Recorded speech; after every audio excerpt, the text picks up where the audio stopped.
चलो यार ये केले रख लेती हूँ, ऑफिस में बीच में भूख लगने लग जाती है।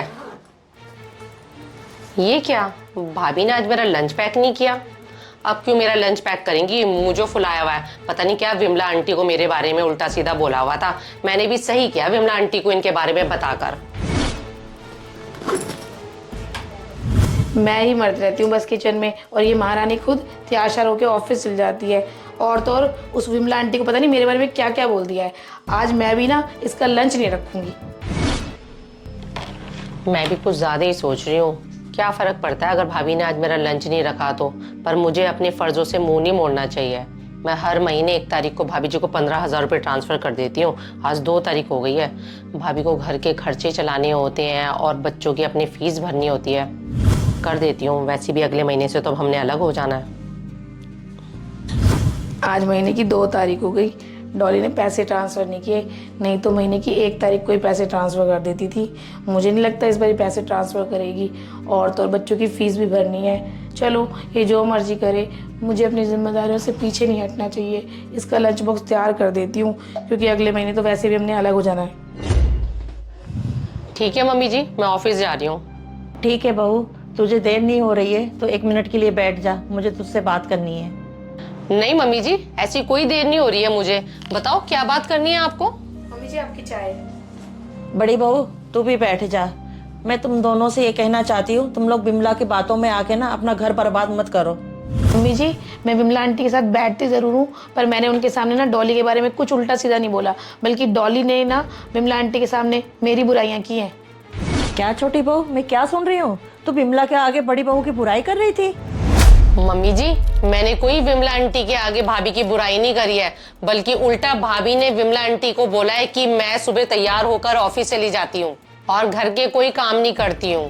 भाभी एक बात बताऊं, आज की डेट में औरत के लिए नौकरी करना ना आसान बात नहीं है। जैसे आप घर के काम करके थक जाती हो ना, तो मैं भी बाहर नौकरी करके थक जाती हूँ। पर छोड़ो इन बातों का, अब क्या फायदा, अगले महीने से तो हम अलग ही हो रहे हैं। बहू तुम दोनों से मैं एक ही बात बोलूंगी, बहुत किस्मत वाले होते हैं जिनके परिवार होते हैं, उनसे जाके पूछो जिनके परिवार नहीं है। मम्मी जी अब इन सब बातों का ना कोई फ़ायदा नहीं है। अब हम दोनों ने ना डिसाइड कर लिया है कि अगले महीने से ना हम अलग हो जाएंगे। हाँ मम्मी जी, अगले महीने से हम अलग हो जाएंगे और यही हमारा फाइनल डिसीजन है। चलती हूँ ऑफिस। चलो यार, ऑफिस के लिए लेट हो गई हूँ आज। अरे मेरा बैग इतना भारी भारी क्यों लग रहा है? भाभी जी ने तो मेरा लंच रखा नहीं है। अरे भाभी ने मेरा लंच रख दिया है क्या? यार मैं कुछ ज्यादा ही सोच रही थी भाभी के बारे में।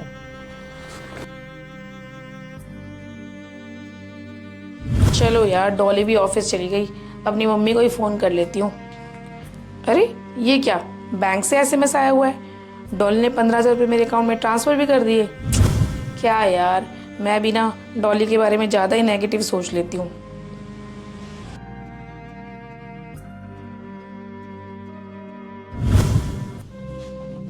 आ गई छोटी बहू ऑफिस से? आज बहुत लेट हो गई आने में। हाँ मम्मी जी, आज ऑफिस में ना काम बहुत ज्यादा था, इसलिए आने में लेट हो गई। थैंक यू भाभी जी, और हो सके तो भाभी जी मुझे माफ कर देना। छोटी बहू तो बड़ी बहू से क्यों माफी मांग रही है? मम्मी जी माफ़ी ना डॉली को नहीं मांगनी चाहिए, बल्कि मुझे मांगनी चाहिए डॉली से। अरे क्या तुम दोनों एक दूसरे से माफी मांग रही हो? अगले महीने तुम दोनों को अलग हो ही जाना है। नहीं मम्मी जी, हम दोनों अलग अलग नहीं हो रही हैं, हम दोनों हमेशा साथ ही रहेंगी। हाँ मम्मी जी, अब हम ना हमेशा साथ ही रहेंगे, और इसमें ना सारी गलती मेरी ही है। मुझे अपने घर की बातें ना विमला आंटी को नहीं बतानी चाहिए थी। हाँ बड़ी बहू, अपनी घर की बात ना बाहर वालों से किसी से नहीं बतानी चाहिए, नहीं तो बाहर वाले ना नाजायज फायदा उठाते हैं। हाँ मम्मी जी, आपने बिल्कुल ठीक कहा। बाहर वालों का तो काम ही होता है दूसरों के घर में फूट डलवाने का। इसमें गलती मम्मी जी सारी भाभी जी की नहीं थी, मेरी भी है। मुझे भी विमला आंटी की बातों में नहीं आना चाहिए था। बहू एक बात बोलूं, देवरानी जेठानी का रिश्ता ना 2 बहनों की तरह होता है, और दोनों ही अपना मायका छोड़ के अपने ससुराल आती हैं। हाँ मम्मी जी, आप ना बिल्कुल ठीक कह रहे हो। हम दोनों तो हमेशा से ही बहनों की तरह रहते थे। पता नहीं मैं और डॉली कैसे विमला आंटी की बातों में आ गए, और ना नौबत यहाँ तक आ गई कि हम लोग अलग होने वाले हैं। हाँ भाभी जी, हम जैसे पहले बहनों की तरह रहते थे ना, हमें अभी भी वैसे ही रहना चाहिए और हमें किसी के भड़कावे में आकर अपने रिश्ते खराब नहीं करने चाहिए। बिल्कुल ठीक डॉली, हमें किसी के भड़कावे में आकर ना अपने रिश्ते ख़राब नहीं करने चाहिए। हम पहले कितने अच्छी तरह से रहते थे। मुझे आज भी वो दिवाली का दिन याद है जब तुम्हें अपने लिए फ़ोन खरीदना था, पर मेरा फ़ोन ख़राब होने की वजह से तुमने अपना फ़ोन नहीं खरीदा बल्कि मुझे ला के दिया था। हाँ बड़ी बहू, छोटी बहू ना अपने से ज़्यादा ना तेरे बारे में सोचती है। मम्मी जी, सोचूंगी क्यों नहीं। भाभी जी किस चीज़ में कमी छोड़ती है। मुझे आज भी वो दिन याद है जब मुझे कोविड हुआ था और भाभी जी ने अपनी जान की परवाह ना करते हुए भी मेरी इतनी सेवा की थी, जो कि मैं कभी ज़िंदगी भर नहीं भूल सकती हूँ। बेटा, मैं भगवान से यही प्रार्थना करूंगी तुम दोनों साथ में रहो। अब भी अलग होना चाहती हो क्या?